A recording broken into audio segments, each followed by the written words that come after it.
সুবহানাল্লাহ, আলহামদুলিল্লাহ, ওয়ালা ইলাহা ইল্লাল্লাহ, আল্লাহু আকবার। এই যে আমরা জিকির করলাম, জান্নাতের মধ্যে বালাখানা তৈরি হয়। জোরে বলি সুবহানাল্লাহ। একবার সুবহানাল্লাহ বললেন, এর আমল কত ভারী। জান্নাতের মধ্যে একটা ফলের গাছ হবে, গোড়া উপরের দিকে, শাখা পোশাখা নিচের দিকে। এক একটা গাছে 70 রকমের ফল থাকবে, প্রত্যেকটা ফলের মধ্যে 70 রকমের স্বাদ থাকবে। এত সুন্দর জান্নাত থাকবে। দুনিয়ার মধ্যে নদীগুলা মাটির ভিতর দিয়ে চলে, জান্নাতের নদীগুলা মাটির উপর দিয়ে চলবে। আপনি জান্নাতি যখন বলবেন নদীর ডানে যাও ডানে যাবে, বামে যাও বামে যাবে, থেমে যাও থেমে যাবে।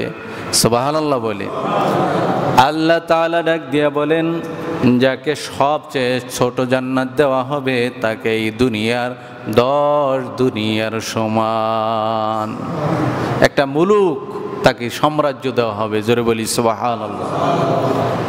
ভাইরা আমার, বন্ধুরা আমার, বাবারা, এই জান্নাত যে আছে, একজন ইমানদার তার ইয়াকিন থাকতে হবে, বিশ্বাস থাকতে হবে, জান্নাত এখনো আছে, ভবিষ্যতেও থাকবে। আল্লাহ যতদিন চান জান্নাত অক্ষত অবস্থায় থাকবে।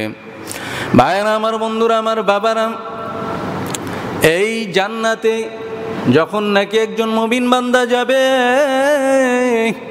যিনি কোরআন পাঠ করতে পারে, দেখে হোক না দেখে হোক, আল্লাহ তাআলা বলবেন, কোরআনের উপর যদি তার আমল থাকে বলবেন, পড়ো এবং চলো, পড়তে থাকো আর উঠতে থাকো। জোরে বলি সুবহানাল্লাহ। আপনি যদি একটা সূরা জানেন, একটা সূরা পরে আপনি আটকিয়ে যাবেন, সেখানে আপনার স্তর। ঠিক না বেঠি? ভাইরা আমার, বন্ধুরা আমার, বাবারা, এই কোরআন শিক্ষার দরকার আছে না নাই? আপনি কত নভেল নাটক পড়েন, আপনি কত কিছুই পড়েন, কত আপনি ইঞ্জিনিয়ারের বই পড়েন, আপনি সমাজ বিজ্ঞানের বই পড়েন, রাষ্ট্রবিজ্ঞানের বই পড়েন, আপনি অর্থনীতি নিয়ে পড়েন, আপনি দর্শন নিয়ে পড়েন, সমস্যা নাই। কিন্তু আল্লাহ তাআলা একটা বই পড়তে বলছেন, সেই বইয়ের নাম কোরআন। আপনি যদি এই বইটা না পড়তে পারেন, আপনি আল্লাহর হুকুম লঙ্ঘন করছেন। আল্লাহ বলল, এই কোরআন পড়ো। ও দুনিয়ার মুসলমানেরা, পড়ো। তুমি যদি অর্থনীতি নাও পড়ো, তোমার জাহান্নামের আগুনে জ্বলতে হবে না? জ্বলতে হবে? সমাজনীতি যদি না পড়ো, রাষ্ট্রবিজ্ঞান তুমি না পড়ো, তুমি যদি বাংলা নাও জানো, জাহান্নামের আগুনে জ্বলতে হবে না। কিন্তু যেই কোরআন আল্লাহ তাআলা শিক্ষা করতে বললেন, এই কোরআন পড়ো, যদি আমি জিজ্ঞেস করি 5টা সূরা বলেন, অনেকেই দেখবেন পারে না। আছে না নাই? আসলে নামাজ পড়তে সূরার দরকার আছে না নাই? নামাজ পড়তে আত্তাহিয়াতু লাগে নাকি? দরুদ শরীফ, দোয়াই কুনুত, দোয়াই মাসুরা। কিন্তু জানেন, একদিন তো আসেন নাই হুজুরের কাছে, হুজুর একটু শোনেন, আমার আত্তাহিয়াতু হয় কিনা, দরুদ শরীফ হয় কিনা, দোয়াই মাসুরা হয় কিনা, সূরা ফাতিহা সহি শুদ্ধ আছে কিনা, সূরা কাফিরুন হয় কিনা, ফালাক নাস হয় কিনা, সূরা ইখলাস হয় কিনা, সূরা কাউসার হয় কিনা, বলছেন? ভাইরা আমার, বন্ধুরা আমার, বাবারা, বোঝা গেল আল্লাহ তাআলার হুকুম আমরা মানতে চাই না, আমরা বড় নাফরমান, আমরা বড় গাদ্দার। ঠিক কিনা? আল্লাহ তাআলার এত নাজ নেয়ামত খায়া লইয়া যদি আল্লাহর হুকুম না মানো, আমার মাওলা তোমার আমাকে জাহান্নামের আগুনে জ্বালাইয়া শাস্তি দেবে। বাবারে, দুনিয়ার একটা মোমবাতিতে যদি আপনি হাত দেন, 1 মিনিট আপনার আঙ্গুলটা রাখতে পারেন না। এই দুনিয়ার আগুন থেকে 70 গুণ তেজের আগুন হবে জাহান্নামের আগুন। সূরা আরাফের 41 নম্বর আয়াত আল্লাহ তাআলা বললেন, নাফরমান বান্দার চিকিৎসার জন্য জাহান্নাম প্রস্তুত করে রাখছেন। বাবারে, আপনি যদি শ্বশুর বাড়ি যান, দামি দামি আপনাকে বিছানা দেওয়া হইল, খাবার পরিবেশন করা হইল, কিন্তু আপনার পেটে সমস্যা, আপনার ডায়রিয়া হয়েছে, ডিসেন্ট্রি হয়েছে, আপনার স্থান তো ওই ভালো খাবারের জায়গা না, ভালো বিছানা না, আপনার স্থান হইল হাসপাতালের বেড। ঠিক কি না? ঠিক তদ্রূপ আপনার আমার ঈমান যদি ঠিক না থাকে, আমল যদি ঠিক না থাকে, যদি সেখানে আল্লাহ পাকের হিসাবের কাঠগড়ায় ধরা হয়ে যাও, দেখবা মুমিন বান্দারা সেখানে আল্লাহ তাআলার জান্নাতে স্থান হবে না, আপনার জন্য এই জাহান্নামের শাস্তি ভোগ করা লাগবে। ভাইরা আমার, আল্লাহ তাআলা বলেন জাহান্নামের মধ্যে ল্যাপ্তশোক থাকবে। দুনিয়ার মধ্যে ল্যাপ্তশোক থাকে তুলার, কিন্তু জাহান্নামের ল্যাপ্তশোকও থাকবে হইল আগুনের। জোরে বলি নাউজুবিল্লাহ। আল্লাহ তাআলা সেটা গায়ের মধ্য দিয়া দেবে, নিচে আগুন উপরেও আগুন।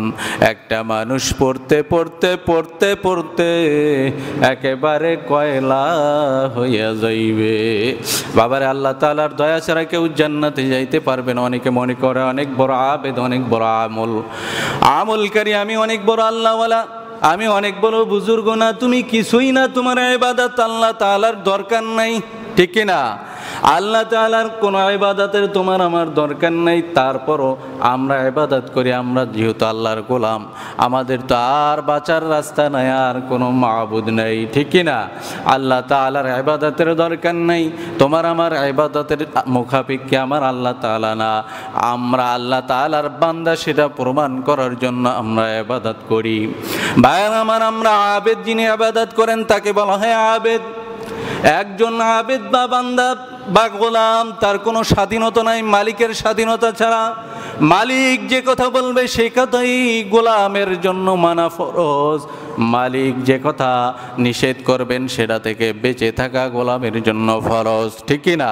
ভাইরা আমার, একজন জাহান্নামী, সব শেষে যেই জাহান্নামীকে বের করা হবে অনেক কান্না করতে থাকবে। হাদিসের মধ্যে আসছে আল্লাহ তাআলা ডাক দিয়া বলবেন, ও বান্দা তুমি কেন কান্দো? বলবে আল্লাহ, জাহান্নামে হাজার হাজার মিলিয়ন ট্রিলিয়ন কোটি কোটি বছর জাহান্নামে জ্বলতে জ্বলতে আর সহ্য হয় না। আল্লাহ, আপনি মেহেরবানি করে শুধু আমাকে জাহান্নাম থেকে মুক্তি দিয়ে শুধু জাহান্নামের বাহিরে বের করে দেন। সুবহানাল্লাহ বলি। এবার আল্লাহ তাআলা সাথে সাথে তার দোয়াকে কবুল করে জাহান্নাম থেকে বের করবেন, কিন্তু জাহান্নামের দিকে তার মুখটা ঘোরানো থাকবে, আবার কান্না করবে, বলবে আল্লাহ, জাহান্নামের আগুনের এত তেজ 500 বছর দূরত্ব থেকেও পাখি পুরে ভুনা হয়ে যায়। এ আল্লাহ, আপনি মেহেরবানি করে আমাকে এই জাহান্নামের মুখ থেকে সরান। আল্লাহ তাআলা তার দোয়াকে কবুল করে তাকে জান্নাতের সামনে, গেটের সামনে দাঁড়া করবে। এবার আবার বেশি কান্না করে বলে, এবার কেন কান্দো? বলে আল্লাহ, যেই জান্নাত এত সুন্দর, ওই জান্নাতে যদি একবার ঢোকার অনুমতি দাও। আয় আল্লাহ, ওই জান্নাতে মাত্র একবার ঢুকতে চাই আল্লাহ, সাথে সাথে আবার দেখে বের হয়ে যাব। আমার এই মনের আশাটা তুমি পূর্ণ করে নাও। দয়ার মাওলা তার দোয়াও কবুল করবেন। এবার জান্নাতের মধ্যে যখন ঢুকাইবেন, এবার আরো বেশি কান্না করে। কান্নার দাম আছে না নাই? আল্লাহ তাআলা বলেন, ফালিয়াদহাকু কলিলান ওয়ালিয়াবকু কাসীরান। কান্নাওয়ালা চোখ নিয়ে যদি মাওলার দরবারে যাইতে পারো, চোখের আল্লাহু আকবার কোণা থেকে তোমার পানি গড়াইয়া পড়তে দেরি, আমার মালিকের দরবারে ওই পানি কবুল হইতে দেরি হয় না।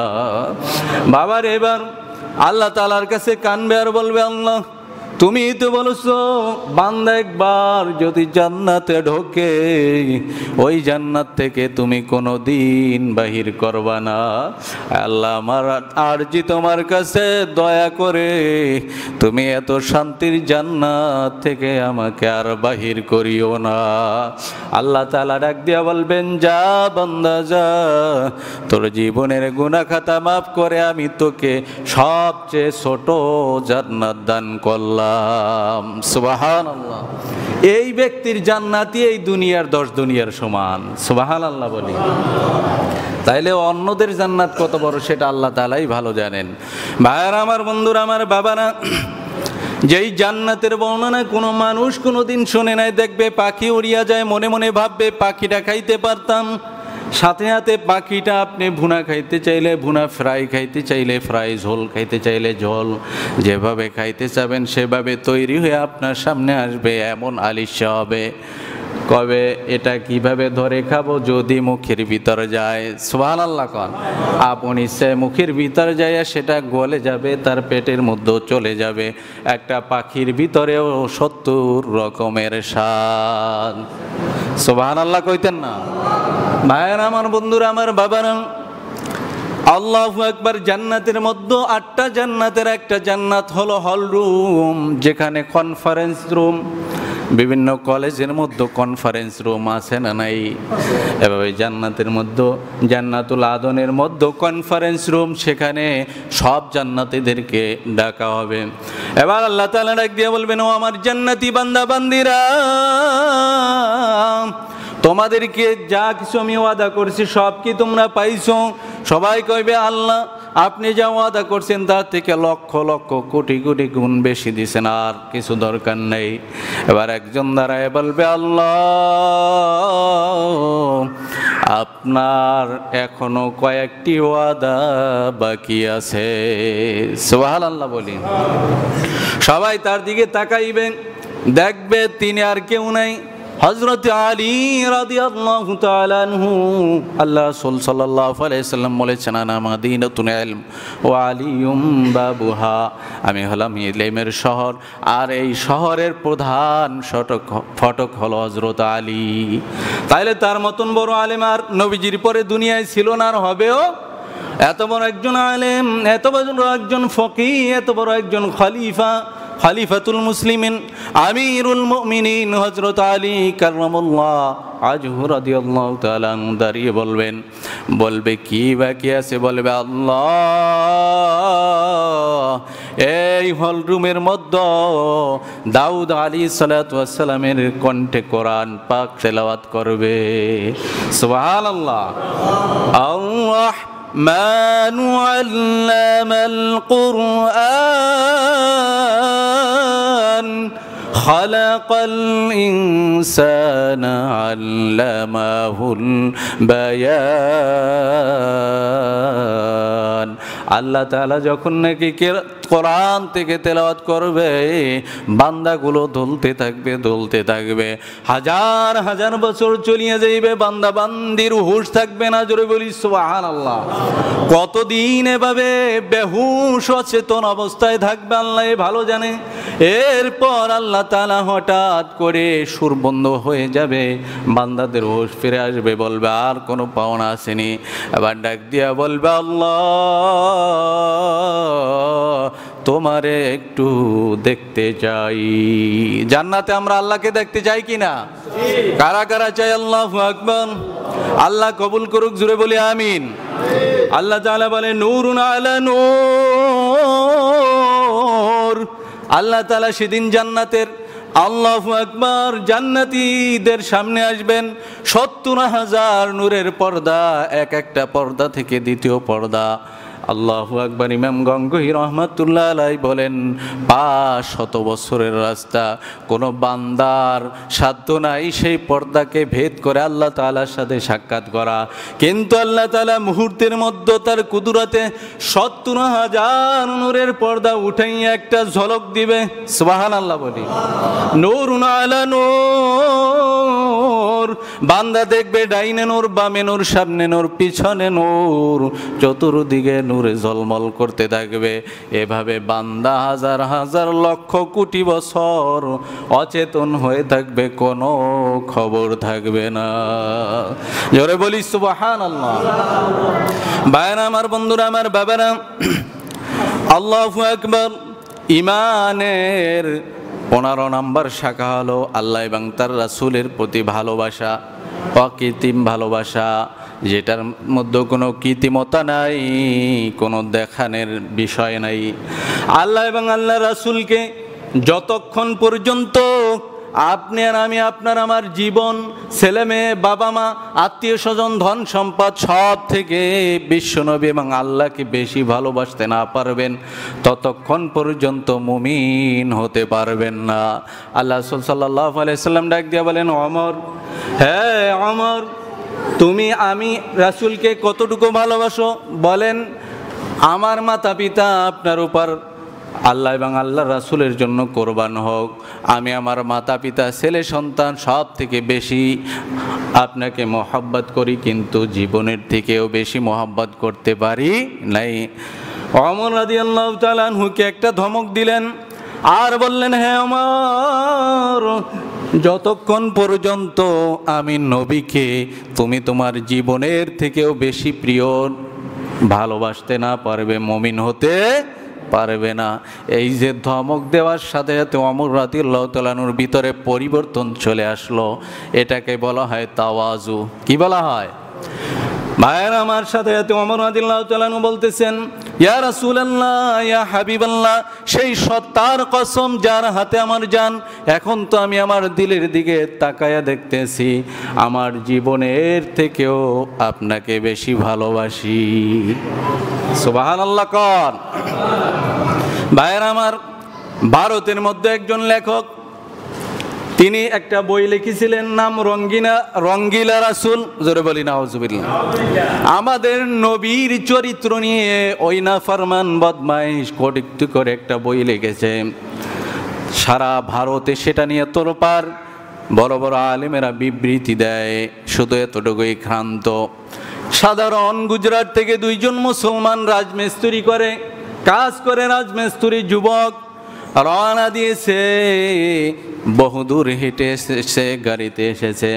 এরপরে যখন নাকি আসিয়া ওই বদমাইশ লেখককে পুরস্কার দেওয়ার জন্য ফুলের তোড়া নিয়া গোপনে সেখানে ছুরি নিয়ে হাজির হয়ে গেল। এবার তাকে ফুলের তোড়া দেয়, আর সাথে সাথে দুই ভাই উপরুজুপুরি ওই আল্লাহর রাসূলের দুশমনকে হামলা করে দুই ভাই মিলে ওই আল্লাহর রাসূলকে হত্যা করলো, কতল করলো। জোরে বলি নাউজুবিল্লাহ।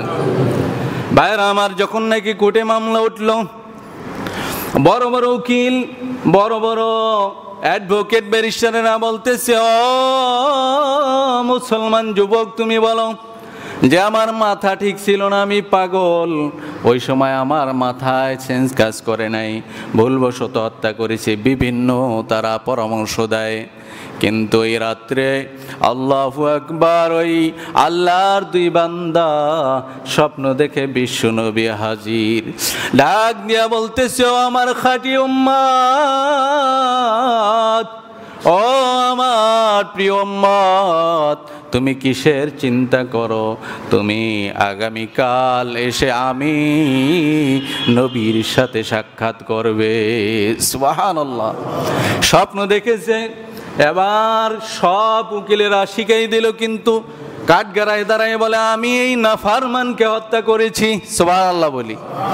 সবাই উকিল আচার্য বলে, তোমাকে বাঁচানোর জন্য এত পন্থা বাতলাইলাম, তুমি কেন স্বীকার করলে?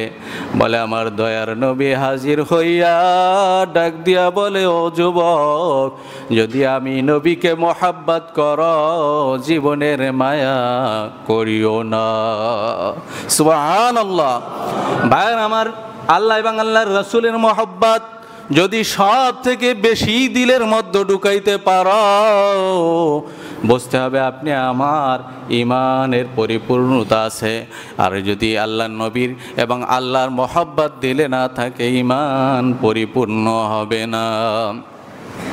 ইমানের 16 নম্বর শাখা, আল্লাহ তাআলার রহমতের আশা করা। যত বড়ই আপনি গুনাহ করেন না কেন, আল্লাহ পাকের নাফরমান হন না কেন, আল্লাহ তাআলা বলেন, লা তাকনাতু মির রাহমাতিল্লাহ, আমি আল্লাহর রহমত থেকে নৈরাশ হইও না। এক ভূত পূজক সারা জীবন ভূতকে সনাম বইলা ডাকে, ভূতের পূজা করে, ভূত কোনোদিন তার পূজায় সাড়া দেয় না, যখন নাকি তার দিলের মধ্যে আল্লাহ তাআলার ভয় এসে গেছে, সঠিক তাওহীদের পরিচয় পাইল, এরপর আল্লাহ তাআলার কাছে কান্না করে। এবার গায়েবী আওয়াজ আসলো, বৃদ্ধ যতই তুমি কান্দো আমি মাওলা তোমাকে ক্ষমা করব না। বাবার এবারে একবার, দুইবার, তিনবার আওয়াজ, তারপরে বৃদ্ধ আল্লাহর দরবার ছাড়ে না। ওই বৃদ্ধর স্ত্রী বৃদ্ধা ডাক দিয়ে বলে, ও স্বামী আপনি কেন এত কান্না করেন, আল্লাহ তো আপনাকে ক্ষমা করবেন না। বৃদ্ধ ডাক দিয়া বলে, আমার মাওলা যদি আমারে ক্ষমা নাও করে, আমার তো আর কোনো যাওয়ার রাস্তা নাই, আর কোনো মাওলা নাই। আমাদের আর কোনো যাওয়ার রাস্তা আছে? ক্ষমা করার মালিক কে? আরো জোরে বলা যাবে ক্ষমা করার মালিক কে?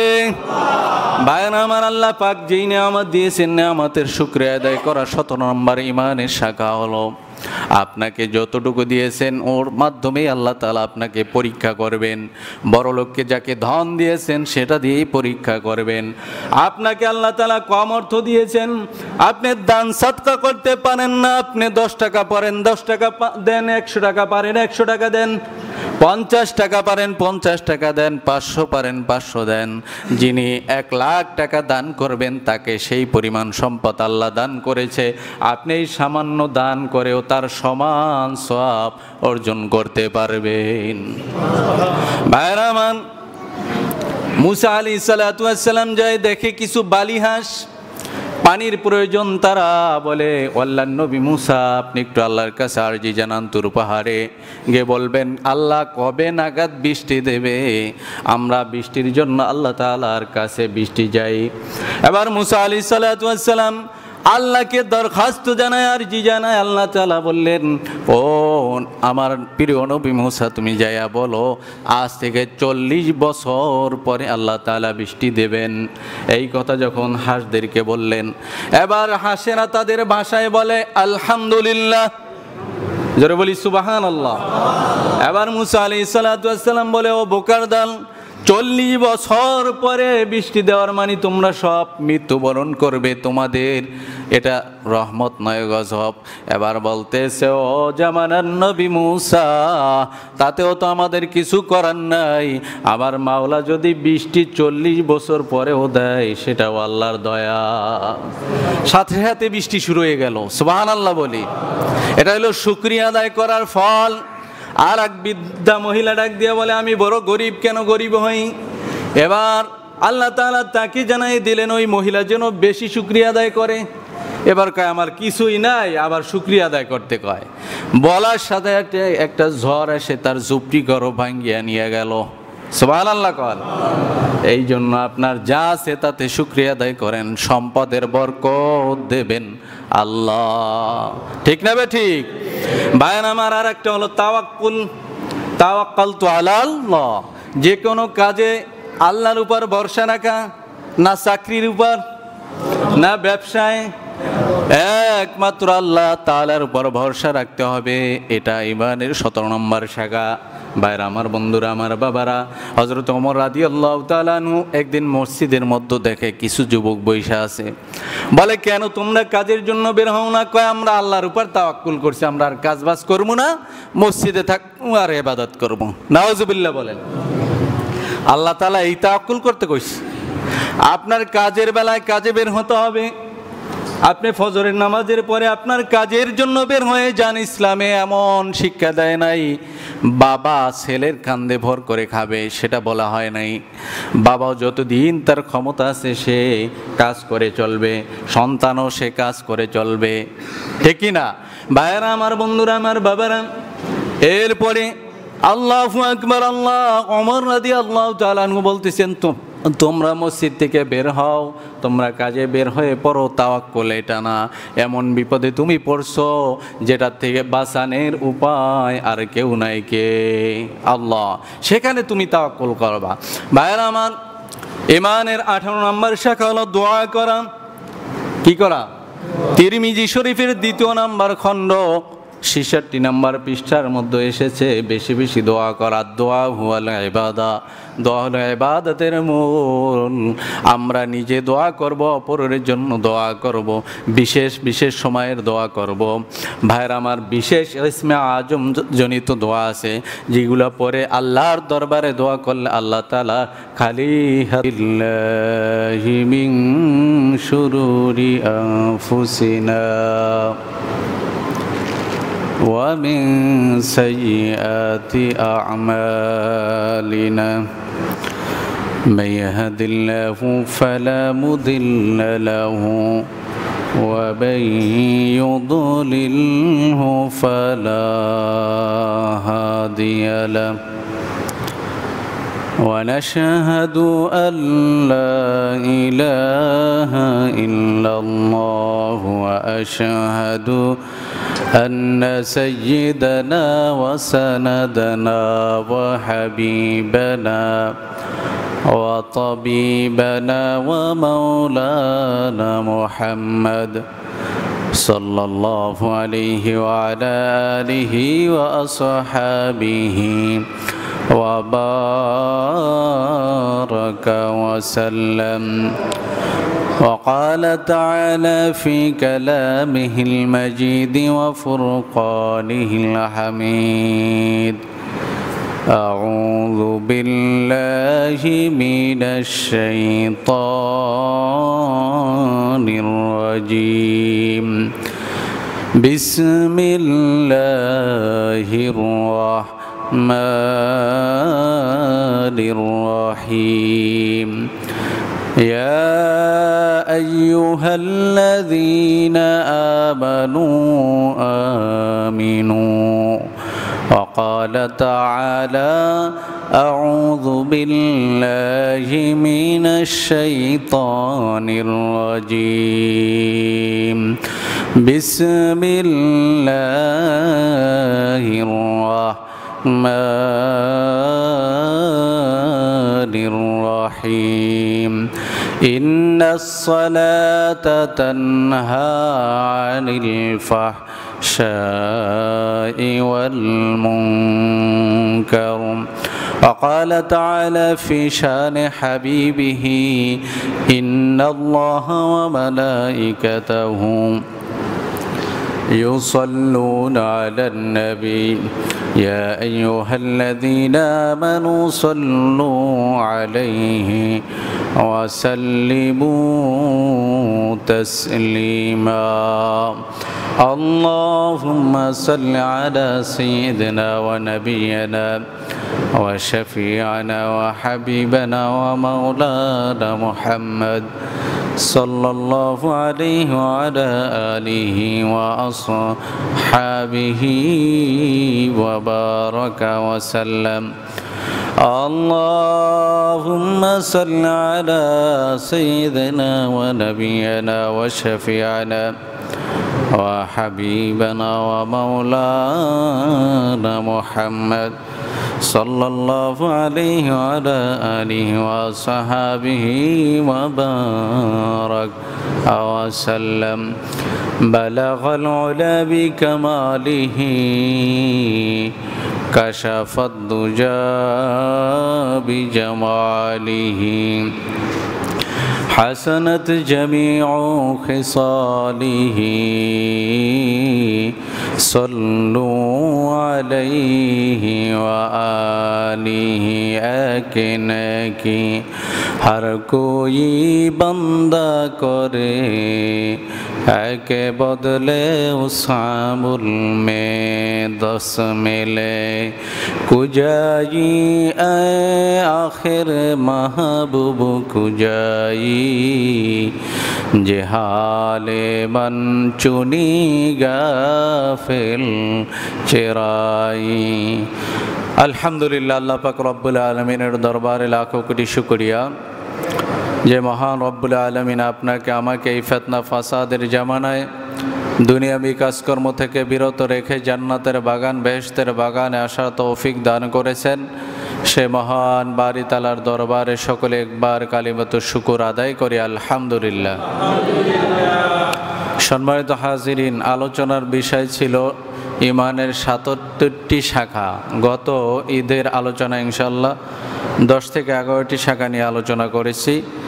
এখন ইনশাআল্লাহ 10 থেকে 11টি শাখা নিয়ে আলোচনা করব ইনশাআল্লাহ। সম্মানিত হাজিরিন, ইমানের শাখাগুলো আমাদের জানার দরকার আছে না নাই? ইমানের যে ৭৭টি শাখা, কোনো একটি শাখা যদি আমাদের ঘাটতি থাকে আমরা পুরোপুরি ইমানদার বা মুসলমান হইতে পারি নাই। আল্লাহ তাআলা বললেন, ইয়া আইয়ুহাল্লাযীনা আমানু উদখুলু ফিস-সিলমি কাফা, ও ইমানদার বান্দাবান্দিরা তোমরা ইসলামের ভিতরে পুরাপুরি ঢোকো। তার মানে ইসলামের পুরাপুরি বিধিবিধান মানার দরকার আছে না নাই? যদি থাকে তাইলে পুরি ইমানদার হতে হবে, পুরাপুরি মুসলমান হতে হবে। কারণ আল্লাহ তাআলা বলতেছেন, ইয়া আইয়ুহাল্লাযীনা আমানু আমিনু, হে ইমানদারগণেরা তোমরা ইমান আনার মতন ইমান আনো। এই জন্য আমাদের ইমানকে পাকাপোক্ত করতে হবে, আমাদের ইমানকে মজবুত করতে হবে। আমাদের ইমানকে পাকাপোক্ত এবং মজবুত করা আল্লাহ পাক তৌফিক দান করুক, জোরে বলি আমিন। ইমানের 12 নম্বর শাখার নাম হলো নামাজে পাবন্দ হওয়া। নামাজে কি করা? পাবন্দ হওয়া, নামাজ কায়েম করা, সালাত কি করা? কায়েম করা, এবং নিজেও সালাত আদায় করার চেষ্টা করা, আর সামাজিকভাবে রাষ্ট্রীয়ভাবে সালাত কায়েম করার চেষ্টা করা।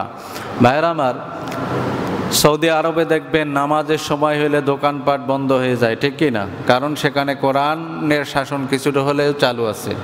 সুতরাং কোরআনের শাসন যতক্ষণ পর্যন্ত রাষ্ট্রীয়ভাবে কায়েম না হবে ততক্ষণ পর্যন্ত আপনি সালাতকে কায়েম করতে পারবেন না। যতই আপনি বড়জোর আপনার পরিবারে কায়েম করতে পারেন, সমাজে পারবেন না। সমাজে পারলে আপনি দেশের জেলা বা থানা লেভেলে সমস্ত জায়গার মানুষকে আপনি নামাজের দিকে আনতে পারবেন না। সম্মানিত হাজিরিন, এই জন্য নামাজ থেকে শিক্ষা নেওয়া। নামাজকে ইন্নাস সালাতা তানহা আনিল ফাহশাই ওয়াল মুনকার, নামাজ সমস্ত খারাপি কাজ থেকে বিরত রাখে। ফাহশা এবং মুনকার, দুই ধরনের খারাপ কাজ, দোনো ধরনের খারাপ থেকে বিরত রাখে নামাজ। এই জন্য নামাজের গুরুত্ব আছে না নাই? 5 ওয়াক্ত নামাজ অন্তত জামায়াতের সাথে আদায় করার চেষ্টা করা, তাকবীর উলার সাথে আদায় করার চেষ্টা করা, হুজুরি কলবে নামাজ আদায় করার চেষ্টা করা। আলী রাদিয়াল্লাহু তাআলা আনহু বলতেছেন, যেই মাওলা বা আল্লাহকে আমি দেখি না সেই মাওলার ইবাদতও আমি করি না। সুবহানাল্লাহ বলেন। তার মানে তাদের ইমানের অবস্থা কেমন? ইলমুল ইয়াকিন মানে আমরা কিতাবাদি লেখাপড়ার মাধ্যমে যে ইলম অর্জন করছি সেটাকে ইলমুল ইয়াকিন বলা হয়। এরপরে আইনুল ইয়াকিন, চোখের দেখার মাধ্যমে যেই জ্ঞান অর্জন হয়, যে ইমান অর্জন হয় সেটা কি? আইনুল ইয়াকিন। এরপরে আছে হলো হাক্কুল ইয়াকিন। এটার স্তর অনেক ঊর্ধ্বে। এই পর্যন্ত যাইতে হলে অনেক মুজাহাদা, কষ্ট করতে হবে।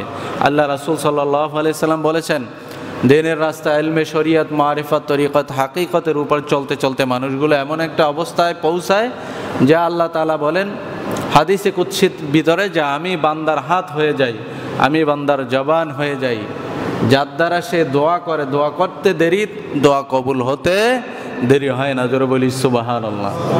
হাত হয়ে যায় মানে ওই হাত দ্বারা কোনো খারাপ গুনার কাজের দিকে যাবে না। ওই হাত সব সময় জনগণের উপকার করবে, খেদমত করবে, মানুষের প্রতি দয়া করবে, ইহসান করবে, ভালোবাসার হাত সে বাড়িয়ে দেবে, ঠিক কিনা বলেন? তো এভাবে আপনার এই ইমানের যে সর্বোচ্চ স্তর সেটা হলো হাক্কুল ইয়াকিন। সেই হাক্কুল ইয়াকিনের দরজায় পৌঁছতে হইলে আমাদের ইমানের পথে মেহনত করতে হবে, ঠিক কিনা বলেন? ইমানের মেহনত করতে হবে, আমলেরও মেহনত করতে হবে। সূরা নিসা 13 নম্বর আয়াতে এরপরে 13 নম্বর যে ইমানের শাখা সম্পর্কে আলোচনা হয়েছে সেটা হলো আমরা এই যে ভালো কাজ করব, এত কষ্ট করব জান্নাত জাহান্নাম থেকে মুক্তির জন্য, জান্নাত পাওয়ার জন্য, ঠিক কি না? আর একমাত্র আল্লাহকে রাজি আর খুশি করার জন্য। এখন আপনার আমার কাছে প্রশ্ন হলো, জান্নাত কি আমরা দেখছি? কথা বলেন। জান্নাত তো আমরা দেখি নাই। জান্নাত দেখি নাই, জাহান্নামরেও কি দেখি নাই, আমরা আল্লাহকেও দেখি নাই। না দেখে যে একটা বিশ্বাস, এটার নাম হলো কি? ঈমান। যদি আপনি দেখা বিশ্বাস করেন তখন তো আর সেটার বিশ্বাসের কিছু থাকে না, সেটা তো একই হয়ে যাবে। আর আপনি যে না দেখে যে বিশ্বাসটা আনলেন সেটার নাম হইল ঈমান। আমরা তো আল্লাহ রাসূল সাল্লাল্লাহু আলাইহি সাল্লাম কেউ দেখি নাই, তো আমরা এই যে বিশ্বাস আনলাম যে আল্লাহ রাসূলই শেষ নবী, শেষ পয়গাম্বার, সমস্ত নবীদের সর্দার, কিয়ামত, হাসর, মিজান, পুলসিরাত, এগুলোর পরে যে বিশ্বাস আনছি, দৃঢ় বিশ্বাস যখন জন্মাবে সেটাকে বলা হয় পাকা পোক্ত ঈমান। জোরে বলি সুবহানাল্লাহ। সম্মানিত হাজিরিন, আমরা যদি ভালো কাজ করি